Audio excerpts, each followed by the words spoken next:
कि ये जो भू आतंकवादी यहाँ पे कुछ आए थे वो ये ना समझे कि यहाँ पे अब हिंदू शांत बैठने वाला है। इतने लोग तब आए जब हमने मना किया, क्योंकि हमारी परमिशन कम लोगों की थी। तो विरोध कौन कर रहे हैं? वो जो बाबर को अपना बाप मानते हैं, या वो जो देश तोड़ने वाले जिन्ना को अपना बाप मानते हैं, या फिर वो जो अफजल जैसों को अपना गुरु मानते हैं, या फिर वो जो पाकिस्तान में बैठे लोगों को अपना भाई बोलते हैं। ये माफिया अगर इनको बोलो तो भी कम है, ये वास्तव में भू आतंकवादी हैं। देखिए, आपने अभी एक जब शुरू किया तो आपने बताया कि उनका एक यहाँ पे आंदोलन हुआ था, उसमें बहुत बदतमीजी हुई। तो हम भी तो वही समझाना चाह रहे हैं, हम भी तो माफिया बोर्ड ही कह रहे हैं।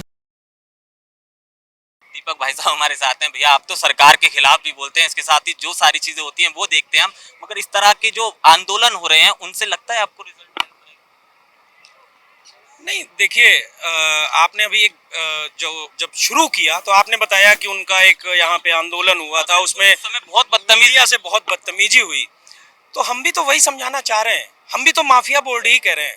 माफिया बोर्ड के लोग ही तो थे, वो माफियाई बोर्ड के लोग तो थे। और बदतमीजी जिस प्रकार से कर रहे थे, जिस प्रकार से घेराबंदी करके, मतलब मुझे तो ऐसा लग रहा था कि कहीं कोई इनका कुछ बड़ा करने का षड्यंत्र है या क्या है। ये जो मीडिया के आप जैसे बालक जो बाइट्स ले रहे थे, उनके संग जिस तरीके का सलूक करने की कोशिश की जा रही थी, क्या वो आपको नहीं समझ में आया कि ये माफिया है?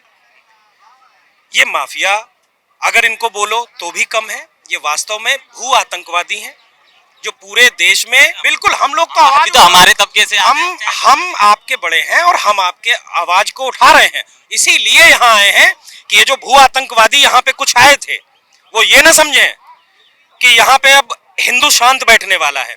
इतने लोग तब आए जब हमने मना किया, क्योंकि हमारी परमिशन कम लोगों की थी।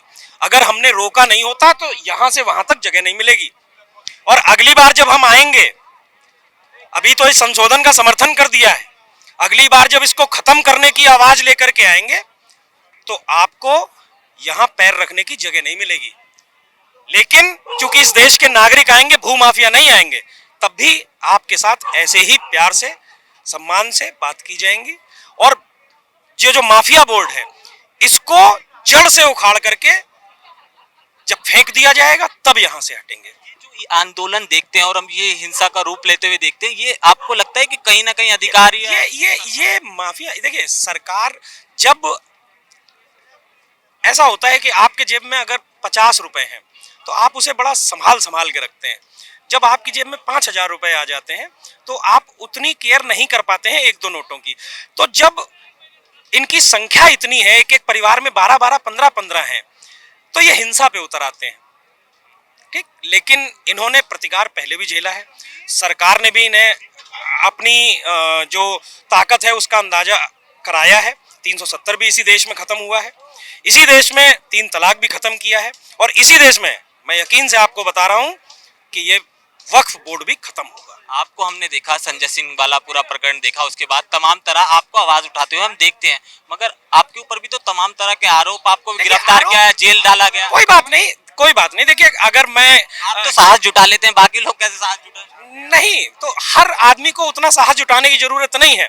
कुछ को आवाज उठाने की जरूरत है, कुछ को जेल जाने की जरूरत है, कुछ को आवाज उठाने वाले के साथ खड़े होने की जरूरत है, कुछ को उनके पीछे खड़े होने की जरूरत है, कुछ को उसे सोशल मीडिया पर डालने की जरूरत है, आपको उन्हें मीडिया के द्वारा दुनिया को दिखाने की जरूरत है। सब अपने अपना काम कर रहे हैं। माताओं बहनों को, अपने बच्चों को ये संस्कार देने की जरूरत है। जी, ये ट्विटर पे एक बड़ा तबका आपको बहुत प्यार करता है और एक बड़ा तबका है जो आपका बहुत जबरदस्त तरीके से विरोध करता है। जी, देखिए, जहां तक बात विरोध की है, तो विरोध कौन कर रहे हैं?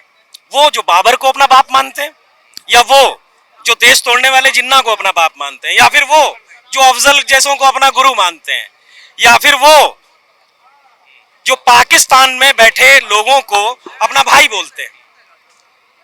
कौन है वो विरोध करने वाले, ये समझने की जरूरत है। विरोध यदि मेरा कोई अपना भाई करेगा तो मैं उससे बात करूंगा और जो कमी होगी उसे दूर करने का प्रयास करूंगा। लेकिन आप समझते हैं ना कि कोई भी पेड़ हो, कोई भी फसल हो, कीड़े भी लगते हैं।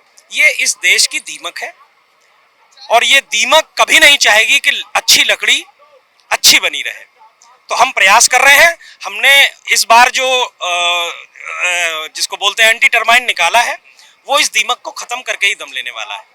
ठीक है, आप सत्ता अब कह रहे हैं, अमित शाह ने भी एक न्यूज चैनल पर एक कॉन्क्लेव में बोला कि हम पारित करेंगे और बिल पेश करेंगे। पारित होगा, ये तो 100% पास होने वाला है। इसे तो मैं आपको गारंटी देता हूं, इसे तो 10 असदुद्दीन ओवैसी, 10 मदनी और 50 मदनी और पैदा कर दे मदनी अपने परिवार में, तो भी नहीं रोक सकते। आप उस दिन आने वाले थे, आपको भी हाउस अरेस्ट किया गया था? नहीं, मैं नहीं आने वाला था। यति साहब आ रहे, महाराज हाँ, उन पिंकी भाई आने वाले थे, यति जी आने वाले थे। मुझे हाउस अरेस्ट नहीं किया गया, ना मैं आ रहा था। और चूंकि मुझे दिख रहा था, मैं माहौल समझ जाता हूँ तो इस वजह से मैंने शुरू ही नहीं किया।